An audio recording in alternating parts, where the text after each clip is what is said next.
Hello बच्चों, स्वागत है आप सभी का आज के इस प्यारे से क्लास में। मैं प्रशांत आपका हार्दिक अभिनंदन करता हूं। आज जो हमारा क्लास है वो बायोलॉजी का दूसरा क्लास है और ये दूसरा क्लास है। पहले क्लास में हमने परिचय प्राप्त किया है और साथ में प्लांट के अंदर कैसे पदार्थों का परिवहन होता है, ये जाइलम कैसे काम करता है, ये फ्लोएम कैसे काम करता है, ये वाष्पोत्सर्जन क्या होता है, इन सारी चीजों के बारे में डिस्कस कर लिया है। इस क्लास में हम मुख्य रूप से बात करेंगे परिवहन का। जो दूसरा क्लास है इसमें मुख्य रूप से हमारा टॉपिक होने वाला है ब्लड। ये ब्लड क्या होता है आपने बहुत सारा सुना होगा और इस टॉपिक से क्वेश्चन ना बने ऐसा हो ही नहीं सकता है। इस टॉपिक से डेफिनेटली सवाल बनते हैं। परिवहन का जो अगर इंपॉर्टेंट पोर्शन देखा जाए तो ये ह्यूमन ब्लड ही है और साथ में एक और टॉपिक जो कल के क्लास में आपको देखने को मिलेगा वो हार्ट, कि हार्ट कैसे काम करता है, हार्ट के अंदर क्या क्या संरचना होती है। तो आज की पूरी क्लास हमारी डेडिकेटेड होने वाली है ब्लड के बारे में। तो उम्मीद करता हूं कि आपको ये क्लास बहुत अच्छा लगेगा और जो लोग अभी तक सब्सक्राइब नहीं किए हैं वो प्लीज सब्सक्राइब जरूर कीजिए और हमारी वीडियोस अगर आपको अच्छी लग रही है तो इसे शेयर भी कीजिए। चलिए शुरू करते हैं आज की क्लास। आज की क्लास का जो अपना टॉपिक है वो टॉपिक है ब्लड। लेकिन उससे पहले आपको मैंने पीछे के क्लास में जो पढ़ाया था पौधों में परिवहन, तो प्लांट को अगर साइड कर दिया जाए तो जितने भी बच जाते हैं वो सारे कहलाते हैं जंतु। तो आज को हमारा जो टॉपिक होने वाला चाहिए था वो जंतुओं में परिवहन। तो हम इस टॉपिक पर थोड़ी सी चर्चा कर लेते हैं, उसके बाद हम आगे बढ़ेंगे। इस धरती पर जितने भी सजीव जंतु हैं, मतलब जो जंतु हैं, उन जंतुओं में कुछ छोटे आकार के भी हैं और कुछ बड़े आकार की हैं। लेकिन आपके सिलेबस में जो बात दी गई है उसके अकॉर्डिंग अगर देखा जाए तो आपको केवल बड़े जंतुओं के जीवों के, मतलब जो भी बड़े जंतु हैं उनमें कैसे पदार्थों का परिवहन होता है, कैसे कोई एक पदार्थ एक जगह से दूसरे जगह तक चला जाता है, इसके बारे में डिस्कस करना है।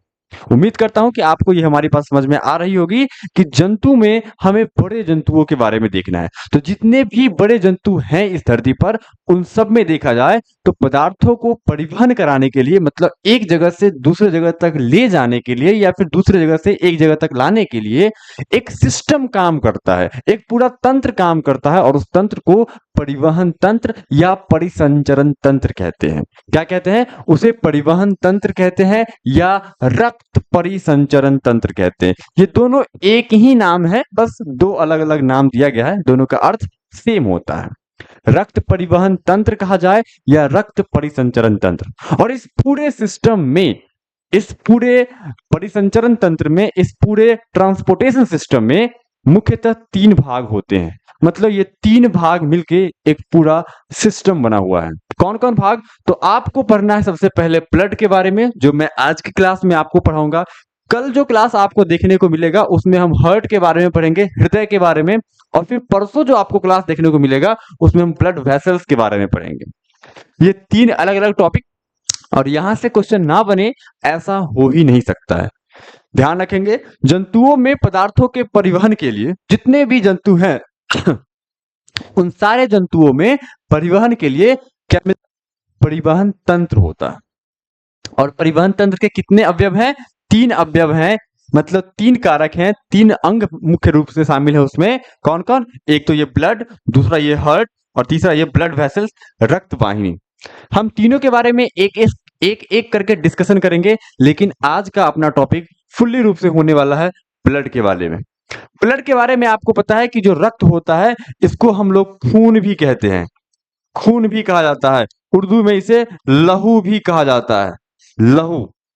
ठीक है, और रक्त जो होता है वो हिंदी भाषा का ही शब्द है। आगे बात करते हैं। आज का जो अपना टॉपिक है, आपने देखा होगा हम मुख्य रूप से ये ब्लड के बारे में पढ़ेंगे। ये इमेज ब्लड से तो हर कोई परिचित है।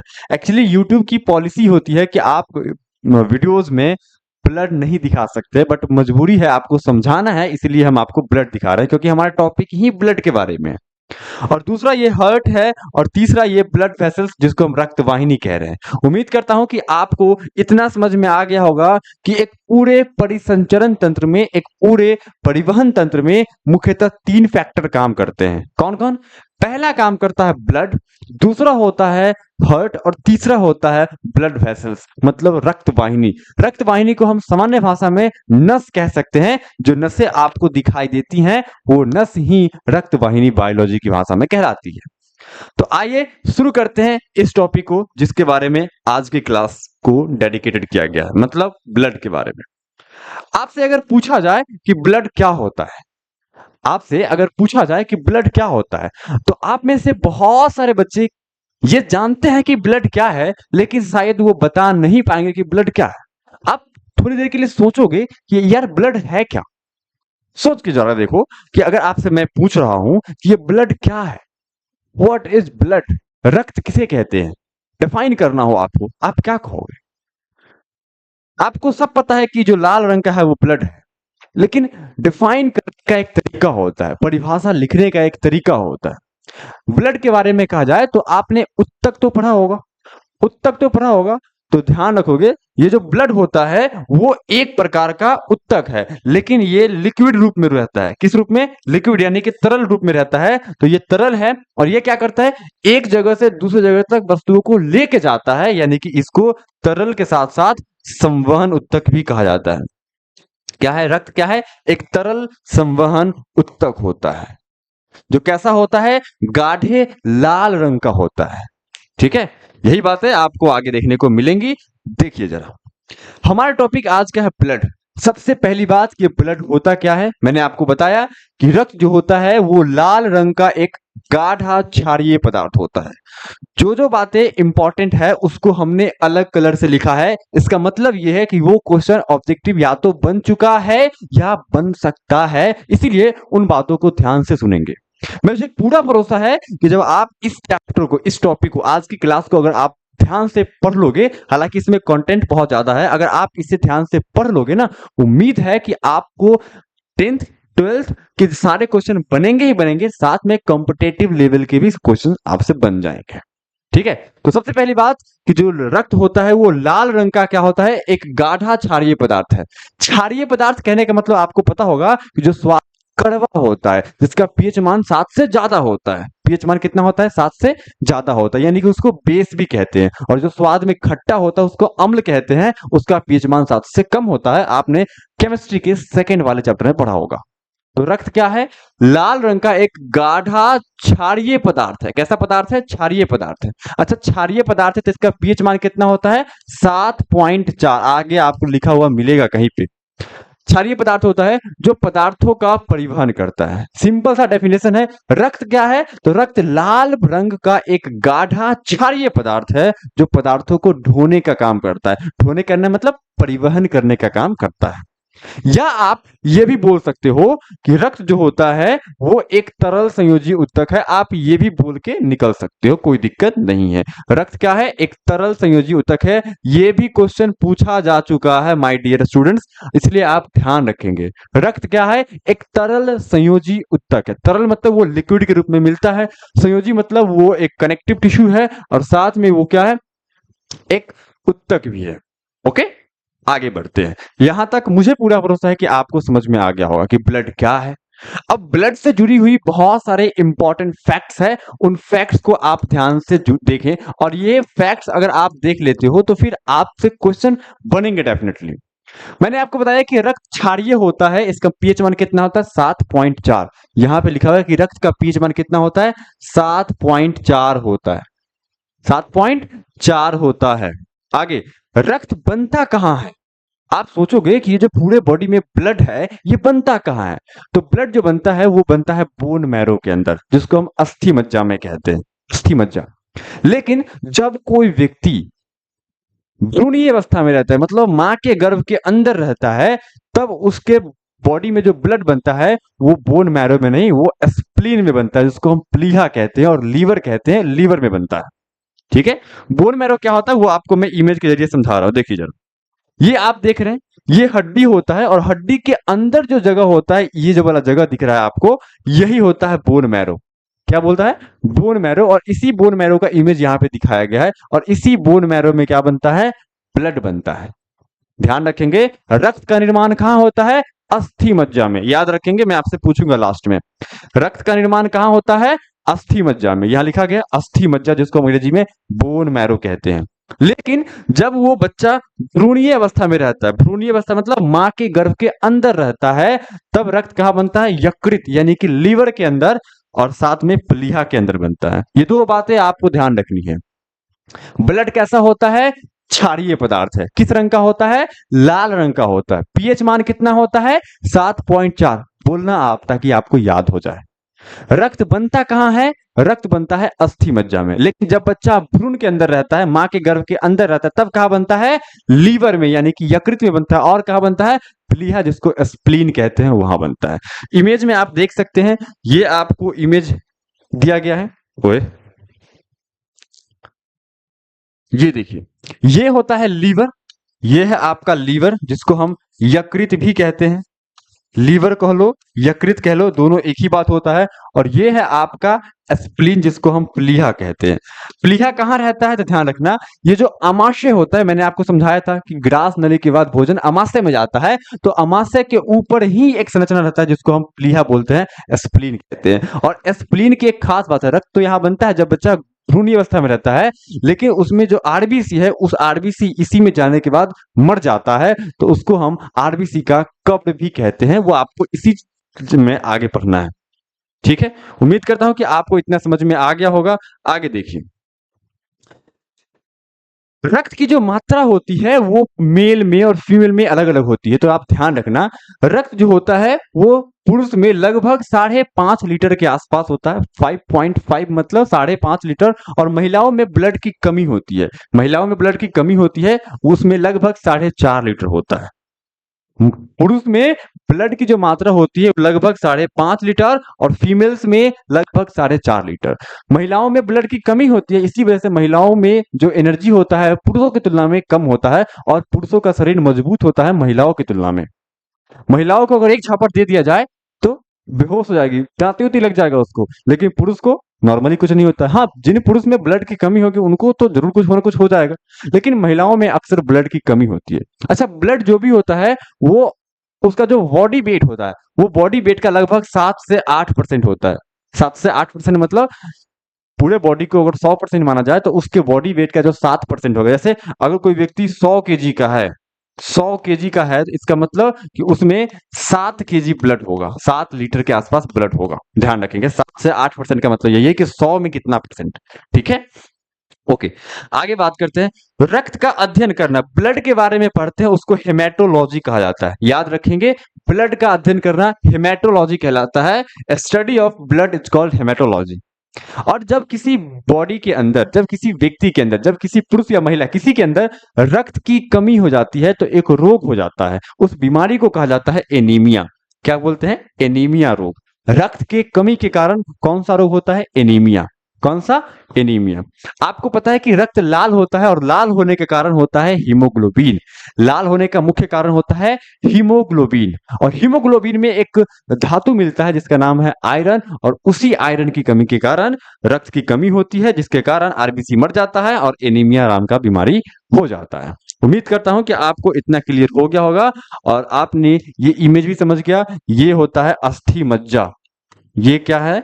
अस्थि मज्जा, जिसको हम बोन मैरो कहते हैं। और ये अस्थि मज्जा जो होता है, यहीं पर ब्लड का निर्माण होता है। लेकिन जब बच्चा मां के गर्भ के अंदर होता है, तो लीवर में बनता है, और साथ में प्लीहा के अंदर बनता है।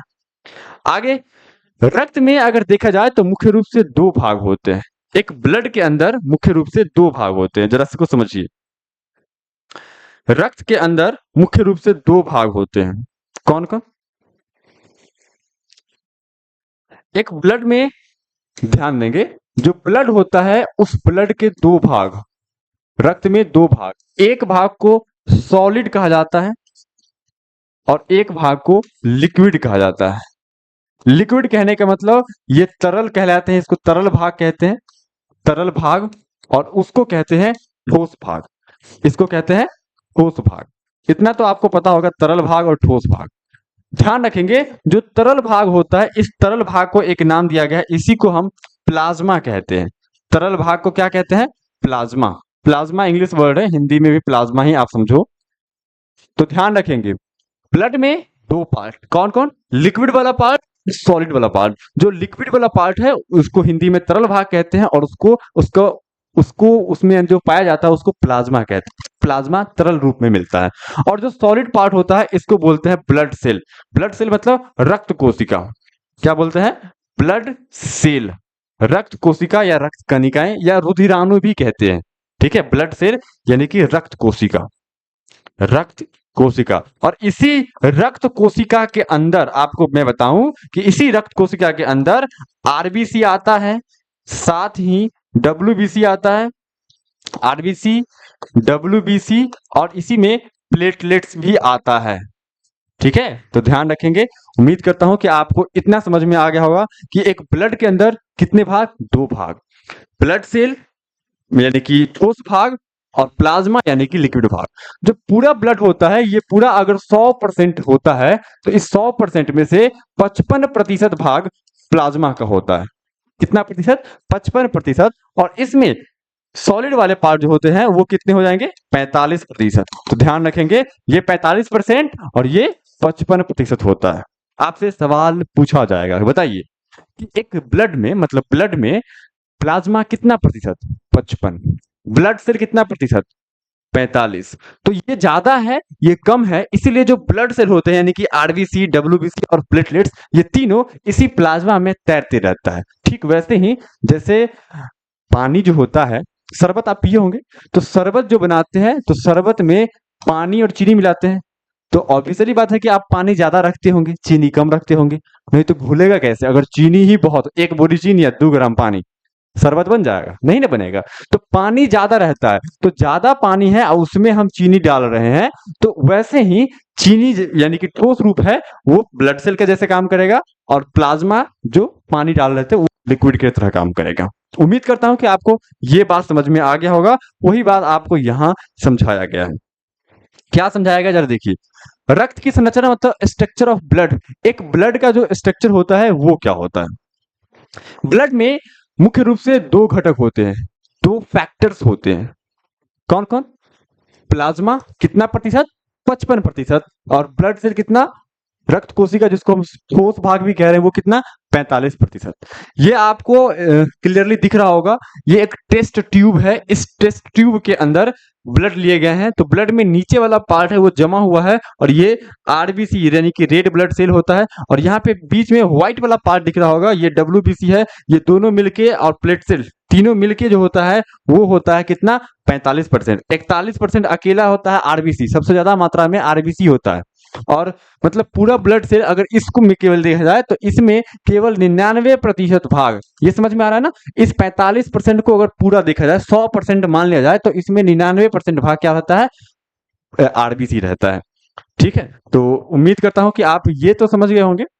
और ये जो भाग है यही प्लाज्मा कहलाता है, जो पूरे ब्लड का 55% होता है। ये आरबीसी होता है। आरबीसी इस शेप का होता है, इस शेप को बोलते हैं बाइकनकेव यानी कि उभयावतल, यानी कि ध्यान रखिए कैसा होता है? उभयावतल यानी कि दोनों तरह से चपटा हुआ रहता है। ये होता है, ये प्लेटलेट्स, इसका कोई निश्चित आकृति नहीं होता है, ये अनिश्चित आकार के होते हैं, किसी भी रूप में, हर अलग अलग जीवों में अलग अलग रूप में हो सकते हैं। सबका अलग अलग काम है। इन सारे चीजों के बारे में डिस्कस करेंगे क्योंकि आज का हमारा टॉपिक ही है ब्लड। तो ध्यान रखेंगे, ब्लड के 2 भाग, सॉलिड पार्ट, लिक्विड पार्ट। जो लिक्विड पार्ट है उसको प्लाज्मा कहते हैं, और सॉलिड पार्ट को ब्लड सेल कहते हैं। प्लाज्मा 55% होता है और ब्लड सेल 45% होता है। प्लाज्मा जो होता है वो क्या है, कैसे काम करता है, इन सारे चीजों के बारे में आइए दिखाता हूं।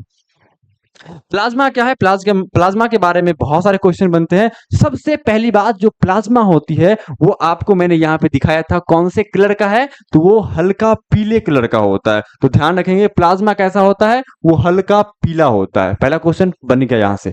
प्लाज्मा का कलर कैसा होता है? हल्का पीला होता है। ध्यान रखेंगे, ये चिपचिपा भी होता है। चिपचिपा मतलब जब छुएंगे तो वो चिपक लसा टाइप का होता है। और इसमें रक्त कोशिका तैरते रहता है, वो ज्यादा मात्रा में है तो ब्लड सेल उसी के अंदर तैरता है। मैंने एग्जाम्पल के लिए आपको शरबत का एग्जाम्पल दिया। आगे देखते हैं। मैंने आपको कल के क्लास में एक फैक्ट बताया था कि जो ब्लड सेल्स होती है, जो प्लाज्मा होती है, उस प्लाज्मा में 90% भाग पानी होता है। कल आपको पढ़ाया था वही प्लाज्मा के बारे में। इसमें 90 से 92 लिखा गया, आप 90 ही मान के चलो। 90 प्रतिशत पानी और बाकी 10% में सब कुछ, जिसमें से 6 से 8% प्रोटीन और 0.9% अकार्बनिक पदार्थ, 0.18% ग्लूकोज और 0.5% फैट होता है, यानी कि वसा होता है। अच्छा, इसमें सवाल क्या पूछा जा चुका है? सवाल यही पूछा गया, इसलिए हमने इसको अलग कलर में लिखा है। आपसे ये सवाल पूछ सकता है कि प्लाज्मा में प्रोटीन कितना होता है? 6 से 8%। कितना? 6 से 8%। तो आप इन दोनों को ध्यान रखेंगे। बताइए, प्लाज्मा में जल कितना प्रतिशत? 90 से 92%। जो ऑप्शन आ जाए 90 आ जाए, 90 तो 92 तो 92। और प्रोटीन कितना? प्रोटीन 6 से 8%। फैट सबसे कम होता है कितना? 0.5 नहीं, सबसे कम ग्लूकोज होता है 0.18% और उससे ज्यादा होता है अकार्बनिक। जितने भी अकार्बनिक पदार्थ है उस सबको एक साथ ले लिया गया है। आगे बात करते हैं। जो प्लाज्मा होता है वो हल्का पीले कलर का है और इसमें 3 प्रकार के प्रोटीन मिलते हैं। कौन कौन? फाइब्रोजिन, प्रोथ्रोम्बिन और हिपेरिन। ध्यान देंगे, प्लाज्मा में कितने प्रोटीन? 3 प्रोटीन मिलते हैं। कौन कौन? फाइब्रोजिन, प्रोथ्रोम्बिन और हिपेरिन। ये नाम थोड़ा सा अटपटा है बट आपको याद हो जाएगा। पढ़िए, फाइब्रोजिन, प्रोथ्रोम्बिन और हिपेरिन। एक बार फिर से, फाइब्रोजिन, प्रोथ्रोम्बिन और हिपेरिन। ये तीनों ऐसे ब्लड प्लाज्मा में मिलने वाले प्रोटीन होते हैं और इन तीनों का मुख्य रूप से काम होता है ब्लड को जमाने में मदद करना। जब बॉडी के अंदर कोई वायरस या बैक्टीरिया घुस जाता है तो उसको मारने के चक्कर में ब्लड क्लॉट हो जाता है, तो वो हिपेरिन का काम होता है, फाइब्रोजिन का काम होता है। ये क्या करता है? ब्लड को जमाने में सहायता करता है। अच्छा, सबसे खास बात, आपसे बार बार पूछा जा सकता है कि ये सीरम क्या होता है? सीरम का नाम सुना होगा आपने। आपने ऐसा भी सुना होगा कि जो कोरोना वायरस है, उस कोरोना वायरस का जो जो वैक्सीन बना था वो सीरम इंस्टीट्यूट बना था। तो जो लोग जो बायोलॉजी से जुड़े हुए हैं वो बायोलॉजिकल वर्ड ही उपयोग करते हैं। तो सीरम जो होता है, इन तीनों प्रोटीन में से अगर फाइब्रोजीन को केवल अलग कर दिया जाए, इसको हटा लिया जाए, तो बाकी बचेंगे यही दोनों। तो इन दोनों को एक साथ नाम दिया गया है सीरम। तो आपसे पूछा जा सकता है कि सीरम क्या होता है? तो आप बोलेंगे, जब प्लाज्मा के अंदर से फाइब्रोजिन प्रोटीन को हटा लिया जाए तो शेष बचे भाग को सीरम कहते हैं। वही बात यहां लिखा है कि जब फाइब्रोजिन प्लाज्मा से अलग हो जाता है, हट जाएगा, तो शेष भाग को क्या बोलते हैं? सीरम कहते हैं। और इसी सीरम से ही ब्लड का टेस्ट किया जाता है कि ब्लड में कितने प्रकार की बीमारी है, क्या क्या है, वो सारी बात इसी सीरम से पता लगाया जाता है। वही बात यहाँ लिखी गई है कि सीरम हल्का पीला होता है। कैसा होता है? हल्का पीला होता है और इससे बीमारी की जांच होती है। जो भी बीमारी, ब्लड टेस्ट कराने कभी आप गए होंगे तो ब्लड जो निकालता है तो उससे ब्लड सेल को अलग कर लेता है और सीरम को अलग करता है। उसी सीरम से बीमारी का पता चलता है। ब्लड टेस्ट में सीरम की टेस्ट की जाती है, फिर आरबीसी काउंट भी किया जाता है, डब्ल्यूबीसी भी काउंट किया जाता है, लेकिन बीमारियों का मुख्य लक्षण पता चलता है सीरम से। यहां तक आपको पूरा समझ में आ गया होगा। चलते हैं अगले स्लाइड पे। ये इमेज है जिसमें ये सीरम को दिखाया गया है। जमाने के बाद सीरम को ऊपर कर लिया गया और इसी सीरम से बीमारी का पता चलता है। ये ब्लड जम गया है, ये जमा हुआ ब्लड है, ब्लड क्लॉट हो चुका है। आगे हमारा एक पोर्शन कंप्लीट हो गया। कौन? प्लाज्मा। कुछ देर पहले मैंने आपको बताया था कि जो ब्लड होते हैं, उस ब्लड के अंदर, जो ब्लड होता है उस ब्लड के अंदर 2 पार्ट हैं। एक तो सॉलिड पार्ट है और एक जो होता है वो लिक्विड पार्ट है। जो लिक्विड पार्ट होता है उसको हम क्या बोल रहे थे? उसको हम प्लाज्मा कह रहे थे। और ये प्लाज्मा जो होता था वो कितना? वो 55% होता था। और जो सॉलिड होता है इसको हम ब्लड सेल कहते हैं। क्या कहते हैं? ब्लड सेल कहते हैं। और इस ब्लड सेल में आरबीसी, डब्ल्यूबीसी और प्लेटलेट्स मिलती है और ये कुल ब्लड का 45% होता है। ये कम होता है और ये कम मात्रा में और ये ज्यादा मात्रा में होता है। ठीक है, तो ये जो होता है ये इसी में तैरते रहता है। इसके बारे में हमने पढ़ लिया, अब इसके बारे में पढ़ेंगे। ओके, आइए बढ़ते हैं। ब्लड सेल जो होती है वो 3 प्रकार की होती है, आप ध्यान रखेंगे। आरबीसी, डब्ल्यूबीसी और platelets. RBC, WBC and platelets, ये 3 प्रकार की ब्लड सेल होती है।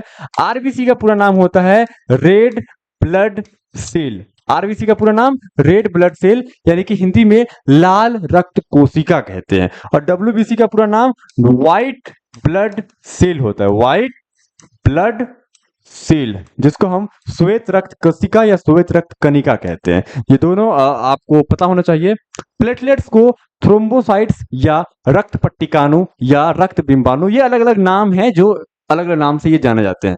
इसको रक्त बिंबाणु या रक्त पट्टिकाणु दोनों के नाम से जानते हैं। रक्त बिंबाणु या रक्त पट्टिकाणु या इसे थ्रोम्बोसाइट्स भी कहते हैं। इसे क्या बोलते हैं? Thrombocytes, thrombocytes. ठीक है, ओके। आगे बढ़ते हैं, हम एक एक करके तीनों के बारे में पढ़ेंगे। तो सबसे पहले पढ़ते हैं आरबीसी के बारे में। ये आपको दिख रहा है आरबीसी का इमेज। आरबीसी इसी आकृति के होते हैं जिस आकृति का नाम है द्विअवतल यानी कि बाइकनकेव। तो ये आप ध्यान रखेंगे, आरबीसी की आकृति कैसी होती है? द्विअवतल या उभयावतल, यानी कि दोनों तरीके से अवतल होता है। अवतल दर्पण के बारे में आपने पढ़ा होगा, जो कैसा होता है? इस टाइप का होता है। ये होता है उत्तल दर्पण। अगर बाहर से रंग दिए तो अवतल, अंदर से रंग दिए तो उत्तल। तो ये दोनों तरफ से चिपटा होता है। आगे बात करते हैं, एक एक पॉइंट्स को बहुत बारीकी से आप ध्यान से सुनो ताकि आपसे क्वेश्चन बने। ठीक है, कंपटीशन में भी 11th 12th में भी बन जाएगा। सबसे पहले कि इसका पूरा नाम लाल रक्त कोशिका या लाल रक्त कणिका होता है, जिसे हम अंग्रेजी में रेड ब्लड सेल या रेड ब्लड कॉर्पसस बोलते हैं। आप रेड ब्लड सेल भी याद रख सकते हैं, रेड ब्लड कॉर्पसस भी याद रख सकते हैं। एग्जाम में आए तो आप हिंदी में भी लिख सकते हैं, इंग्लिश में भी लिख सकते हैं, कोई दिक्कत नहीं है। ओके, इसका निर्माण कहाँ होता है? अस्थि मज्जा में। ये बात बहुत इंपॉर्टेंट है। आरबीसी हो, डब्ल्यूबीसी हो, ये सब अस्थि मज्जा के अंदर ही बनता है। ठीक है, दूसरी बात कि इसका दूसरा नाम एरिथ्रोसाइट्स भी होता है। बोलिए फिर से, आरबीसी का निर्माण कहाँ होता है? अस्थि मज्जा में। ये इसका दूसरा नाम क्या है? एरिथ्रोसाइट्स। और डब्ल्यूबीसी के बारे में पढ़ेंगे, उसको हम ल्यूकोसाइट्स कहते हैं। आरबीसी जो होता है उसमें हीमोग्लोबिन मिलता है, और हीमोग्लोबिन एक प्रकार का प्रोटीन होता है जिसके कारण रक्त का रंग क्या होता है? लाल होता है। ध्यान रखना, हीमोग्लोबिन मिलता है आरबीसी के अंदर, और आरबीसी के अंदर जो हीमोग्लोबिन है उसमें हीमोजीन नाम का एक प्रोटीन मिलता है, और वो रक्त को लाल बना देता है। आगे, आरबीसी का काम होता है ऑक्सीजन को और CO2 को परिवहन कराना, और जो हीमोग्लोबिन है उसमें आयरन पाया जाता है। आयरन, जिसको लोहा कहते हैं, वो हीमोग्लोबिन में मिलता है, और इसी आयरन की कमी के कारण हीमोग्लोबिन डिकम्पोज हो जाता है, और इसके कारण रक्त की कमी हो जाती है। तब बॉडी में एक बीमारी होता है जिसको हम एनीमिया कहते हैं। वो आपको आगे पढ़ने को मिलेगा। आरबीसी की जो जीवन काल होती है वो 120 दिन का होता है। एक आरबीसी सेल जो होता है वो 120 दिनों तक जिंदा रहता है, और 120 दिनों के बाद वो टहलते टहलते पहुंचता है स्प्लीन में। स्प्लीन, जिसको हम प्लीहा कहते हैं, और स्प्लीन में जाने के बाद वो मर जाता है। इसलिए आरबीसी का जो कब्र होता है वो प्लीहा को कहा जाता है। तो आरबीसी की जीवन काल मतलब कितने समय तक वो जीवित रहता है? 120 दिन। डब्ल्यूबीसी बहुत कम रहता है। आरबीसी की जो संख्या होती है वो 50 से 55 लाख होता है। एक मशीन होता है हीमोसाइटोमीटर। क्या नाम है? हीमोसाइटोमीटर। इसी मशीन के जरिए आरबीसी की संख्या ज्ञात करते हैं। ये 1 घन मिलीमीटर में 50 से 55 लाख होना चाहिए। लीटर में देखा, 1 लीटर में 4.7 से लेकर 6.1 गुने 10⁻12। ये बहुत बड़ी संख्या होती है। उम्मीद करता हूं कि आपको ये समझ में आ गया होगा। और सबसे खास बात कि ऊंट और लामा, इसको अगर छोड़ दिया जाए तो जितने भी जंतु हैं जिसमें आरबीसी मिलते हैं, किसी में भी केंद्रक नहीं मिलेगा। आपको पता है कि आरबीसी जो जो सेल होता है उस सेल के बीच में होता है केंद्रक। इस आरबीसी में केंद्रक नहीं पाया जाता है सिवाय 2 जीवों के, ऊंट और लामा। इन दोनों में केंद्रक मिलता है, बाकी सब में केंद्रक नहीं मिलता है। आपको मैं उनसे मिलवाऊं, ऊंट और लामा। ये है ऊंट, आपको पता है इसको रेगिस्तान का जहाज भी कहा जाता है, मरुस्थलीय जहाज, क्योंकि ये रेगिस्तान के क्षेत्रों में बहुत तेजी से चलता है। और ये है लामा। ये फ्रंट व्यू, ऐसे सामने से इसका थुथुन दिख रहा है, और ये पहाड़ी क्षेत्रों में मिलता है। ये क्या है? ये है लामा। ठीक है, इन दोनों में, लामा और ऊंट में, आरबीसी जो मिलेगा उसमें केंद्रक मिलता है, और बाकी में आरबीसी के केंद्रक नहीं मिलते हैं। आरबीसी में केंद्रक नहीं है तो ऑब्वियसली बात है कि जो केंद्रक नहीं मिलता है तो डीएनए उसके अंदर मिलता है, केंद्र के अंदर, तो वो डीएनए वगैरह भी उसमें अनुपस्थित रहता है। आगे बात करते हैं डब्ल्यूबीसी की। डब्ल्यूबीसी का पूरा नाम आपको पता है, श्वेत रक्त कोशिका या श्वेत रक्त कणिका होता है, यानी कि व्हाइट ब्लड सेल्स बोलिए या व्हाइट ब्लड कॉर्पसल्स बोलिए, दोनों आप याद रख सकते हैं। अच्छा, व्हाइट ब्लड सेल नाम है, इसका मतलब ये श्वेत कलर का होगा। श्वेत कलर का होगा इसका मतलब इसमें हीमोग्लोबिन नहीं होगा, तो इसको हम ल्यूकोसाइट्स कहते हैं। क्या कहते हैं? ल्यूकोसाइट्स। और इसका भी निर्माण कहाँ होता है? अस्थि मज्जा के अंदर होता है। हीमोग्लोबिन इसमें नहीं पाया जाता है, और जो आरबीसी था वो 120 दिनों तक जिंदा रहता था, लेकिन ये मात्र 12 से 20 दिन, 12 से 20 दिन। किसी किसी बुक में 3 से 5 दिन भी या 7 दिन भी लिखा रहता है, तो इससे कोई दिक्कत नहीं। आरबीसी की संख्या 6 से 8 हजार होती है। अच्छा, बॉडी में ज्यादा मात्रा, सॉरी, डब्ल्यूबीसी के बारे में, ज्यादा मात्रा में आरबीसी रहता है। तो 600 आरबीसी पर एक डब्ल्यूबीसी काम करता है, मतलब दोनों की संख्याओं का रेशियो देखा गया तो 600 रेशियो एक था। तो ये आप बहुत इंपॉर्टेंट है, आप ध्यान रखेंगे कि डब्ल्यूबीसी और आरबीसी के जो अनुपात है, तो वो आरबीसी और डब्ल्यूबीसी का अनुपात 600 अनुपात एक है, मतलब 600 आरबीसी पर एक डब्ल्यूबीसी। ओके। डब्ल्यूबीसी क्या करता है हमारे बॉडी में, एंटीबॉडीज बनाता है। एंटीबॉडीज मतलब अगर कोई बीमारी होता है, जैसे कि आपको खांसी हो गया, तो खांसी का दवा नहीं भी लेंगे तब भी 8-10 दिनों के बाद वो ठीक हो जाता है। क्यों? क्योंकि डब्ल्यूबीसी उसका एंटीबॉडी बनाया उस वायरस को मारने का। और साथ में हमारे बॉडी में संक्रमण से बचाता है, ये जीवाणुओं का भक्षण करता है, बैक्टीरिया वगैरह को खाता है, वायरस वगैरह को खत्म करता है। इसलिए ध्यान रखेंगे कि डब्ल्यूबीसी जो होता है वो हमारे बॉडी में संक्रमण से बचाता है। अगर डब्ल्यूबीसी की संख्या कम हो जाती है तो हमारे बॉडी में कई प्रकार की बीमारी होती है, जिसमें से एक मुख्य बीमारी है ल्यूकेमिया, जॉन्डिस। ल्यूकेमिया जो एक प्रकार का ब्लड कैंसर होता है। ब्लड कैंसर मतलब कैंसर जो होता है वो अलग अलग प्रकार के होते हैं। त्वचा में होता है, उपकला उत्तक में होता है, हड्डी में होता है, ब्लड में होता है। तो अलग अलग प्रकार के उत्तक होते हैं। ल्यूकेमिया जो एक प्रकार का ब्लड कैंसर है, तो डब्ल्यूबीसी के कमी के कारण होता है। जॉन्डिस होता है, और अगर जॉन्डिस में वही जिसमें तेल मसाला नहीं खाया करने के लिए खाने के लिए कहा जाता है, शरीर पीला पड़ने लगता है। अगर जॉन्डिस का उपचार नहीं कराया जाए, उसका ट्रीटमेंट नहीं कराएंगे, तो वो हेपेटाइटिस का रूप ले लेगा और फिर व्यक्ति का बचना मुश्किल ही हो जाएगा, ना के बराबर बचता है व्यक्ति। अनिश्चित आकार के होते हैं, इसके कोई आकार नहीं होते हैं। उम्मीद करता हूं कि आपको ये बात समझ में आ गया होगा कि डब्ल्यूबीसी का कोई निश्चित आकृति नहीं होता है। इसका निर्माण अस्थिमज्जा में होता है। पढ़िए मेरे साथ, ल्यूकोसाइट्स इसका दूसरा नाम होता है। हीमोग्लोबिन नहीं पाया जाता है, और इसका जो जीवन काल होता है वो 12 से 20 दिनों का होता है। 6 से 8,000 इसकी संख्या मिलती है। आरबीसी और डब्ल्यूबीसी का अनुपात 600 अनुपात 1 होता है।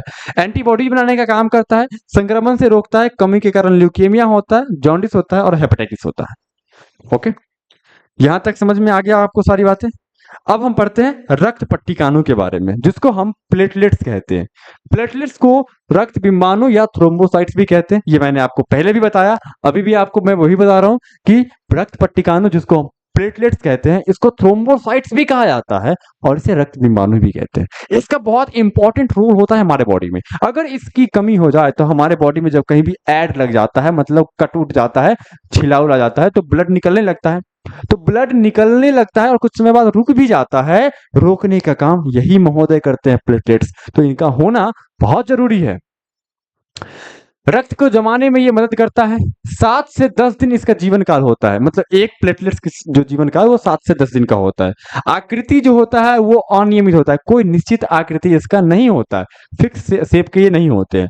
जब जब आपको डेंगू का बीमारी हो जाएगा, उस डेंगू के बीमारी के समय इसकी संख्या बहुत कम हो जाती है।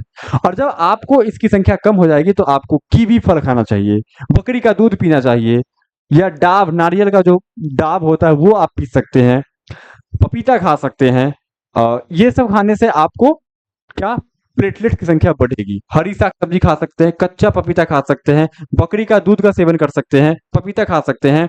और इसकी संख्या 1.5 से मतलब 1.5 से 4.5 लाख प्रति घन मिलीमीटर। प्रति घन मिलीमीटर मतलब 1 क्यूबिक मिलीमीटर जो होता है उसमें कितना, 1.5 से 4.5 लाख के आसपास होता है, इतना होना चाहिए।